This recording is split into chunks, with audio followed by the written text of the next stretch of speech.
सुप्रभात बच्चों। अपने लास्ट क्लास में हमने कहानी से का सारा प्रश्न उत्तर के बारे में लिखा था।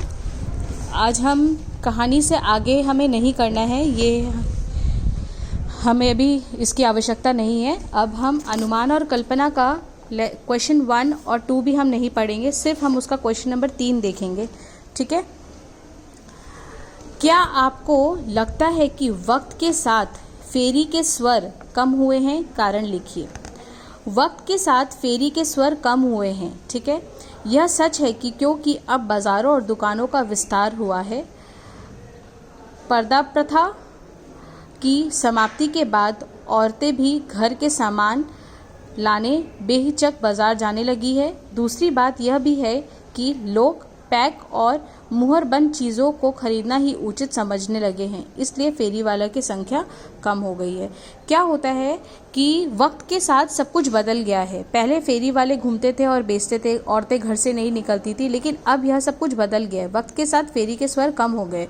यह सच है कि क्योंकि अब बाज़ारों और दुकानों का विस्तार हुआ है, मतलब बहुत तेज़ी से बाज़ार और दुकान बढ़ गए हैं। ठीक है। हर जगह आजकल दुकानों का और बाज़ारों का कमी नहीं हुआ है। ठीक है। समाप्ति के बाद पर्दा प्रथा की समाप्ति के बाद, मतलब पहले औरतें पर्दा में रहते थे और अब उसकी समाप्ति के बाद औरतें भी अपने घर से सामान निकलने के लिए बेहिचक बाजार जाने लग गई है।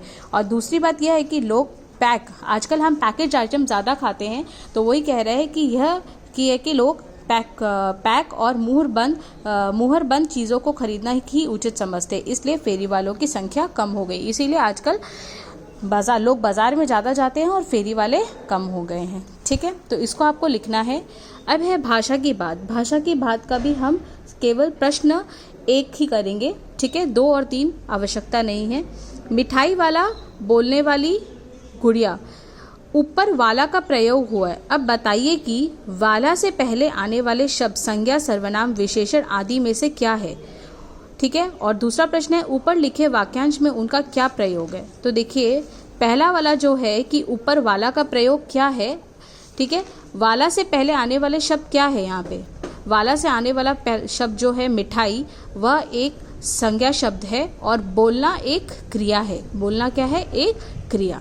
ठीक है। दूसरा प्रश्न है कि ऊपर लिखे वाक्यांशों में उनका क्या प्रयोग है? ठीक है।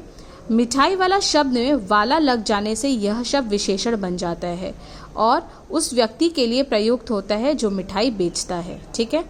फिर है बोलने वाली गुड़िया में बोलने वाली शब्द विशेषण है। बोलने वाली शब्द क्या है? वह विशेषण है और जो गुड़िया है वो उसकी विशेषता बता रहा है। ठीक है।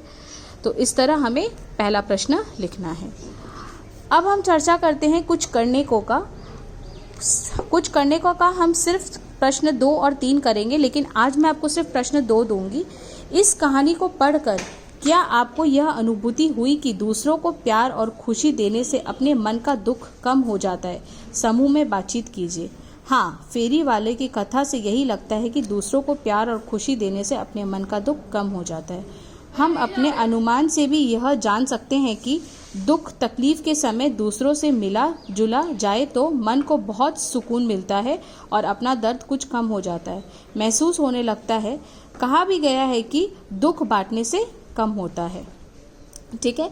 तो आपको इसको अच्छी तरीके से पढ़कर लिखना है और याद कर लेना है। अब इसके प्रश्न 3 के बारे में हम बाद में डिस्कस करेंगे। आज के लिए यही। Thank you. Have a nice day.